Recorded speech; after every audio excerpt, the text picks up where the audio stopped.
efek dari pergaulan kita, efek dari interaksi kita itu terkadang menutupi hati kita. Oleh karena itu, Nabi Muhammad setiap harinya itu tidak kurang dari membaca istighfar sebanyak 70 kali.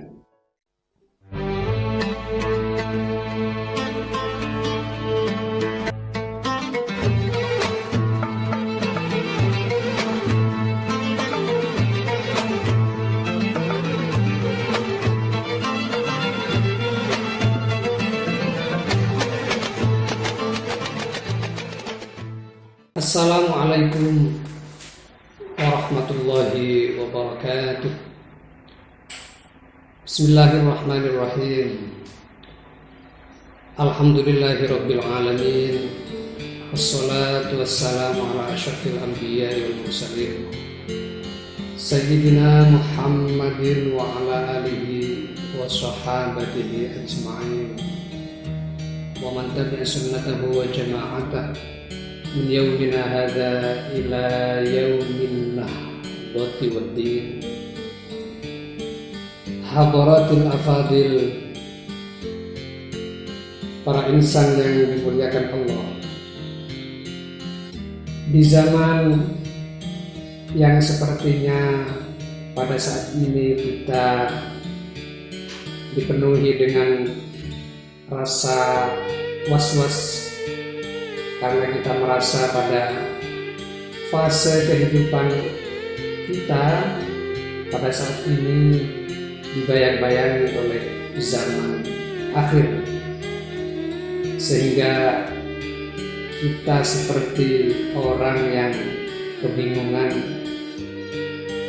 Tetapi mudah-mudahan kita tidak bingung, kita tetap memiliki ketenangan sejati, dituntun dan diluruskan hati kita oleh Allah Subhanahu wa Ta'ala. Pedoman hidup kita sebagai umat Islam tidak lain adalah Al-Quranul Karim, kitab suci agung yang diimani oleh umat Islam sebagai kalam Allah yang diturunkan kepada Nabi Agung kita Muhammad sallallahu alaihi wasallam melewati Ruhul Amin, malaikat Jibril, yang diturunkan secara berangsur-angsur karena disesuaikan dengan kebutuhan. Dan apabila membaca kitab ini mendapatkan pahala yang berlipat ganda. Saudaraku, para insan yang dimuliakan Allah, mudah-mudahan kita menjadi pembaca Al-Quran yang betul-betul tembus ke hati kita, tembus kepada lapisan-lapisan jasmani rohani kita, sehingga kita menjadi manusia yang betul-betul Qur'ani, manusia yang betul-betul menjiwai, meresapi secara hakiki seluruh makna yang hakiki dari Al-Quran. Al-Quran sebagaimana diterangkan dan dijalankan oleh para ulama soleh di dalam berperilakunya, kitab ini sebagaimana kajian sebelumnya menerangkan tentang perilaku para ulama soleh di dalam hubungannya terhadap sikap mereka sehari-hari, sikap mereka dalam beragama, sikap mereka di dalam meresapi ajaran-ajaran suci Al-Quran. Salah satu perilaku yang dicontohkan oleh para ulama soleh itu adalah wa min akhlaqihim radhiyallahu ta'ala anhum kasratul istighfari kullama qara'ul qur'ana li syuhudihim adam amalihim bihi. Wa kana Abdullah bin Mubarak rahimallahu yaqul kam min hamilin bil Qur'ani wal Qur'anu yul'inuhu min jawfihi. Saudara, wa min akhlaqihim, setengah saking piro-piro akhlake para ulama soleh, kasratul istighfar utawi akehe jaluk upuro. Salah satu perilaku mulia yang dimiliki oleh para ulama soleh yang patut kita teladani adalah memperbanyak memohon ampun kepada Allah, istighfar.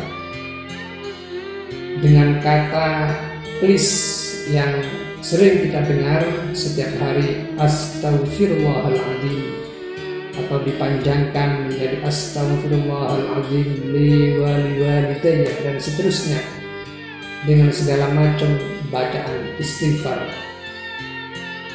Mereka menerapkan ini di dalam rangka husnudzon saya. Mereka dalam rangka membersihkan dan mensucikan jiwa, karena manusia ini setiap hari senantiasa berhubungan, berinteraksi dengan kehidupan yang kadangkala kalau kita tidak hati-hati, maka efek dari pergaulan kita, efek dari interaksi kita itu terkadang menutupi hati kita. Oleh karena itu, Nabi Muhammad setiap harinya itu tidak kurang dari membaca istighfar sebanyak 70 kali. Itu Nabi, padahal beliau Rasul, manusia mulia, apalagi umatnya ini. Jadi kalau umatnya ini tidak beristighfar, tidak melakukan refresh, andaikan itu digambarkan dengan komputer, maka betapa naifnya kita ini. Maka istighfar, berkata di mulut apalagi teraplikasi di dalam jiwa, adalah perilaku yang sangat mulia. Istighfar dalam rangka mensucikan jiwa kita, di dalam rangka menghigieniskan spiritual kita dari segala bentuk penyakit yang menutupi hati kita sehingga terhalang kepada hal-hal yang hakiki. Mereka membaca Al-Quran, para ulama soleh ini, karena mereka takut perilaku mereka itu amalnya tidak ada nilai positifnya sama sekali. Jadi para ulama ini ketika membaca Al-Quran itu selalu terbayang di dalam dirinya, bahkan muncul secara otomatis. Para ulama soleh ini takut akan hal-hal yang tidak sesuai dengan ajaran yang ada di Al-Quran. Saudara kaum muslimin, para insan yang dimuliakan Allah, pada saat ini berkembang kembali, terjadi kasus-kasus lagi. Orang yang membaca Al-Quran itu tidak tembus kepada jiwanya, hanya berputar-putar di mulut, tetapi tidak tembus betul kepada hati. Dan ini menjadi persoalan berat. Mudah-mudahan saya panjenengan semua tidak termasuk ke golongan semacam atau sejenis orang ini. Mudah-mudahan kita termasuk pembaca Al-Quran yang betul-betul tembus kepada hati kita, tembus menjadi perilaku, menjadi tangan kita, menjadi kaki kita, menjadi otak kita, pikiran kita, hati kita. Itu yang diharapkan.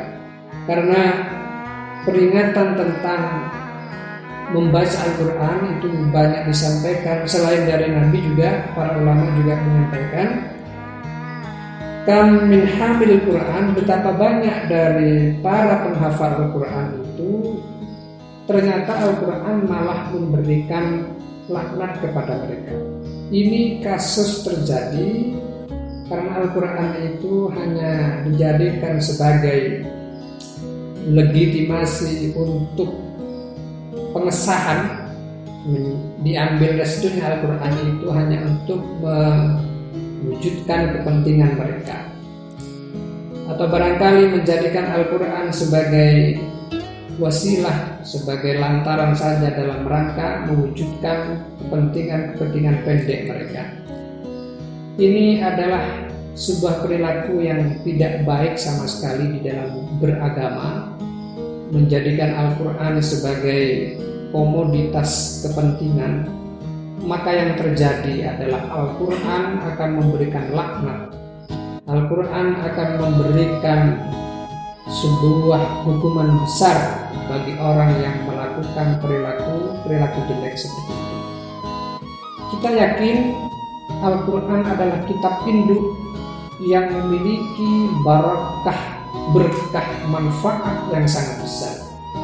Begitu juga sebaliknya, kalau Al-Quran dibuat main-mainan, maka yang terjadi bukan berkah manfaat tetapi justru laknat.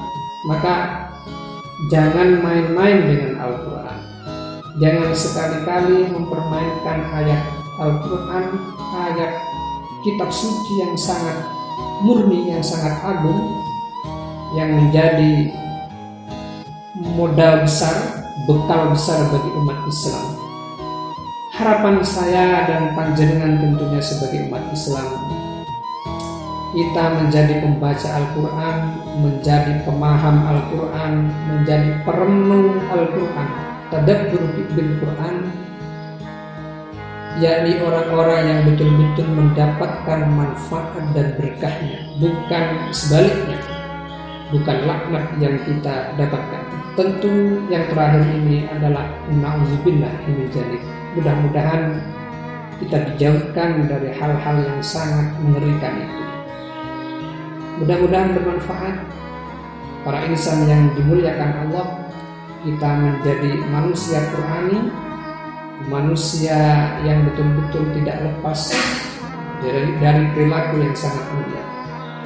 Demikian, mudah-mudahan Al-Quran tetap menjadi bekal setiap detik di dalam kehidupan kita. Wallahu a'lamu bishawab. Wassalamualaikum warahmatullahi wabarakatuh.